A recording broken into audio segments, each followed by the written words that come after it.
Hey everyone, so it's been 3.5 weeks since I did my big renovation. Coming out from winter, my lawn wasn't looking great, so I decided to overseed it quite heavily and renovate the entire thing. So today I'm going to show you the results, how the lawn is looking, and I do have some problem areas, but we'll go through them as I show you the entire lawn. And also I'm going to discuss a little bit about what I'm going to do moving forward with the lawn. And also it's getting pretty warm in Sweden now, so I'm going to put on my pre-summer cocktail. So for now, let's just have a look at the lawn and how it's looking. All right, so this is how the lawn is looking at the moment.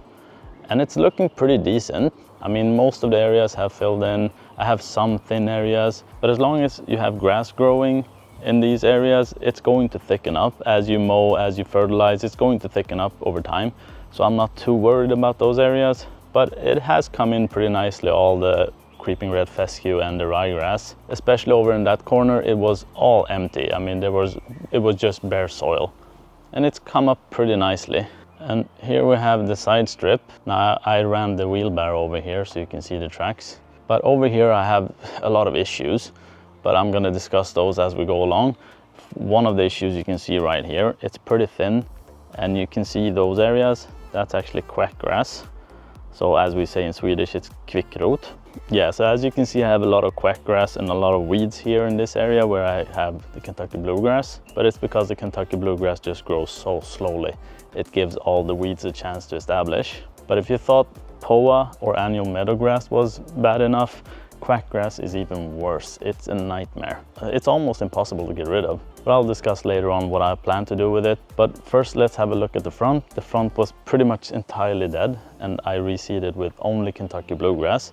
So let's see how it looks. I'm not sure how well this will turn out on camera since I have a shaded area here, but it looks pretty okay. I mean, it grows really slowly, but it's looking okay. I do have a lot of bare spots here I need to fix, but it's coming in nicely. Now, showing the lawn like this is a bit cheating because it is pretty tall. If you want to see how the lawn really looks, the ugly truth, you have to look at it from above. Then you see all the thin areas, and you see all the problem areas, and the quackgrass or any poa you have, it will stick out. All right, so to give you a better picture of how the lawn is looking, I'm gonna mow it a bit shorter now. Then I think all the problem areas or the thin areas will stick out more, and it's easier to show you guys. So let's give everything a good mow. All right, so as Sean from Lawn Right would say, let's crack on. I love it when he says that. I don't know why. I watch all his videos and I think they're awesome, and it just makes me happy when he says, let's crack on. So let's crack on, shall we?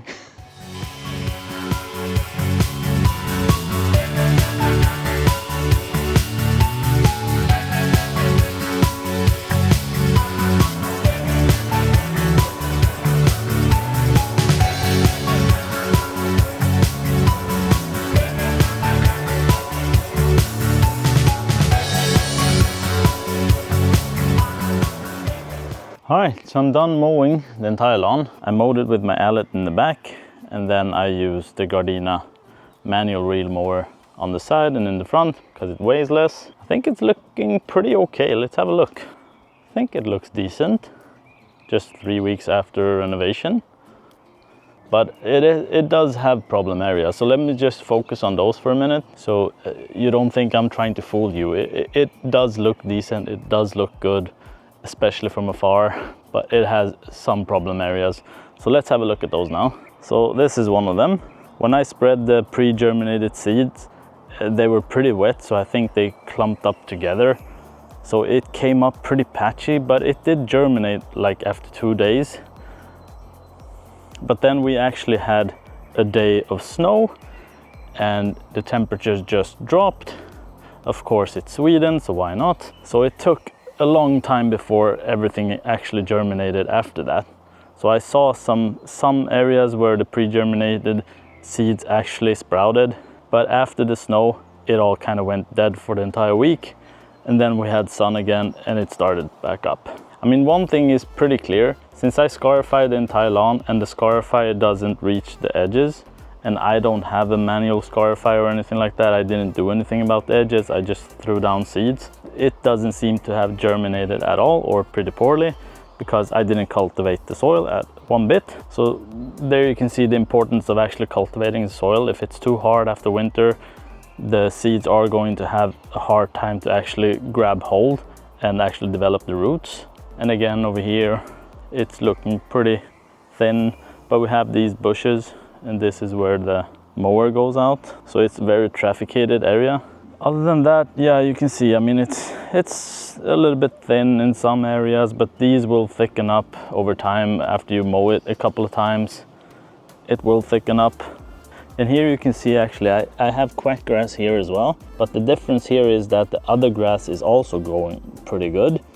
So it hasn't spread as much as on the side strip because the grass is crowding it out. And quackgrass doesn't like to be cut mow. I mean, look at this. It shoots out these big leaves, and that takes a lot of energy. So as you cut it all the time low, the grass will love it, but it will deplete all the food in the roots for the quackgrass. And that will hopefully give your existing grass a chance to take over. But just remember, removing it mechanically and mowing it a lot, it won't kill the roots at all. So there's no herbicides other than glyphosate to use, but that will kill everything. And in Sweden, it's not even allowed. We can't buy it. It's not allowed for homeowners to use. So the only option I have is to mow it short and kind of deplete the food, hope the grass will take over. But again, as I said, it won't kill the rhizomes it has underground. So as soon as you have a bare spot and it has replenished the food, it will sprout again. But it is what it is. What can you do? Other than that is you have to kind of dig out the entire area, all the rhizomes, and get it out, and I don't want to do that. So this is the side strip, and as you can see, since the Kentucky bluegrass takes so long to germinate, it has actually just taken over. And it's the same with the Poa. I mean, all the light spots you can see here, that's all Poa or annual meadowgrass. And there's not much you can do about that either, other than mowing it, hoping to catch the seed heads. So let me show you a seed head. So here you have some seed heads from the Poa. So that's how it reproduces. It shoots these seed heads every 10 days. So it's very often. So if you don't collect these when you mow the lawn, it will spread even more. And these seeds can stay dormant up to 5 years. So since it is an annual grass, it will die off during winter, but the seeds will remain in the soil, and given a chance during spring, they will germinate. But again, it's the same there. There aren't any chemicals for me to use against it. I mean, there are some available. I'm not sure how well they work, but even if they work well, they are not allowed in Sweden. So mechanically pulling them, collecting the grass clippings, so you collect the seed heads, and making sure your existing grass does better than the Poa, that's pretty much the only thing you can do. Now, the normal advice is to have a proper watering schedule, since the Poa has shallow roots. It thrives if you water a little bit very often, so you should water infrequently and a lot. But I mean, saying that doesn't mean you do that a year, then every plant of Poa dies. It doesn't work like that. Maybe it sounds like that when people say it, but it doesn't work like that. So that only makes it not thrive in that area. Your grass will like that. It will get deeper roots. It will start to grow, it will start to spread, and meanwhile the Poa won't die from that. It will get weaker, so it will give the grass a better chance to take over. But it's not like it will kill it off if you water infrequently. It almost sounds like that when people say it. And I do have some other weeds here and there that are growing. Over here there's some weed, but I'm not too worried about those. I mean, those will just be mowed out. If you mow often, mow over them, almost every single weed dislike being mowed a lot because it takes a lot of energy to sprout up. So if you just keep mowing over them, most of them will just disappear in time, or you pull them mechanically. So I'm not really worried about that. So let's have a look at the front and the side, how the Kentucky bluegrass is doing. See, it's very thin here. It looks thin, but if you go closer, you can actually see that there is grass coming up. It just takes forever.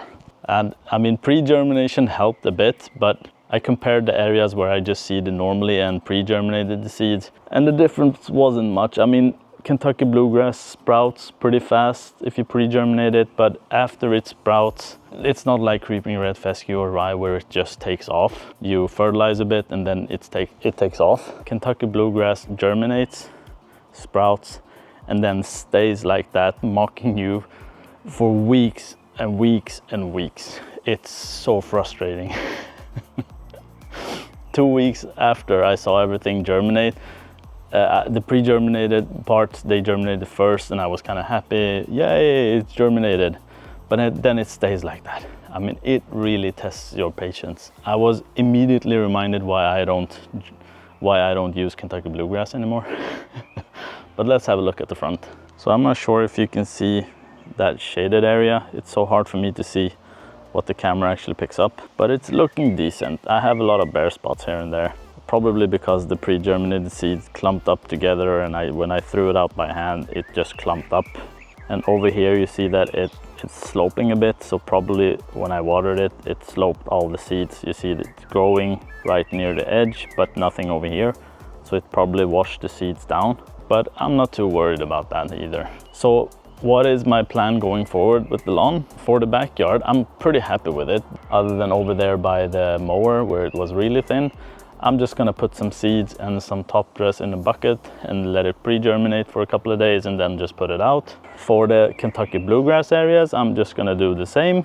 I'm just gonna put a lot of top dress in the wheelbarrow and then pre-germinate it over here. Other than that, I'm not gonna do much more. I'm gonna mow it as often as I can. So that's it. I was planning to do my pre-summer cocktail today, but for those of you who know me, I talk a lot during my videos, so I don't want the video to be too long.